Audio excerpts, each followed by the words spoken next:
Il sociale sarà il primo punto del nostro programma di governo per la regione del Veneto. Il Veneto ha davanti a sé sfide nuove, l'invecchiamento della popolazione, l'aumento del disagio giovanile, l'incremento delle patologie croniche e neurodegenerative. Abbiamo bisogno di un Veneto che si faccia comunità in cui nessuno resti da solo. Parte dal sociale la campagna elettorale di Alberto Stefani, ospite a distanza del confronto elettorale organizzato a Padova dalle realtà del terzo settore, il primo banco di prova da candidato presidente del centrodestra con lo sfidante Giovanni Manildo. Si trovava a Roma il deputato Stefani, alla Camera il voto che ha salvato dal processo al Masri i ministri Nordio e Piantedosi. Una giornata tesissima per la maggioranza, chiamata a serrare le file, così come è avvenuto poche ore prima proprio per la scelta di Stefani e dei candidati presidenti di Campania e Puglia. Una ufficializzazione, quella del segretario veneto del Carroccio, che si è trascinata per ore, giorni, settimane tra compromessi e tattica con gli alleati concorrenti di Fratelli d'Italia, che di fatto hanno chiesto e pare ottenuto il disinnesco della bomba Zaia.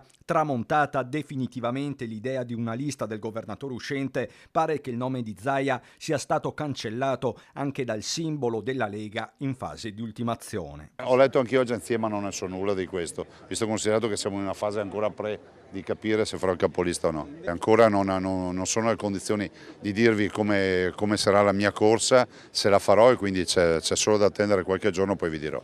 E mentre Zaia non sa nemmeno se ci sarà, testuali parole, da Roma partono segnali e agenzie ispirate. Fonti del partito della Premier fanno sapere che i fratelli non avrebbero preclusioni su Zaia come presidente del Consiglio regionale, un'apertura che sa tanto di retrocessione quanto eventuali ruoli ombra e il diretto interessato a scansare equivoci. Io non ho mai creduto a Grande Fratello, lo sapete. Sono stato presidente di provincia, non sono più entrato in provincia dopo la mia uscita. Idem col Ministero e idem farò qui, nel senso che se non ho coinvolgimento con cariche non trovo assurdo che ci sia qualcuno che è convinto da fuori di governare. È una roba anche meschina oggettivamente. Darò il mio sostegno a Stefani, assicura comunque Zaia, e da Trieste Federica sembra battezzare il passaggio di testimone. È una persona molto capace, sta facendo molto bene l'attività da parlamentare e da segretario della Lega in Veneto, quindi ha tutte le capacità per farlo, e l'esperienza penso che troverà tutto il supporto di Luca e della squadra che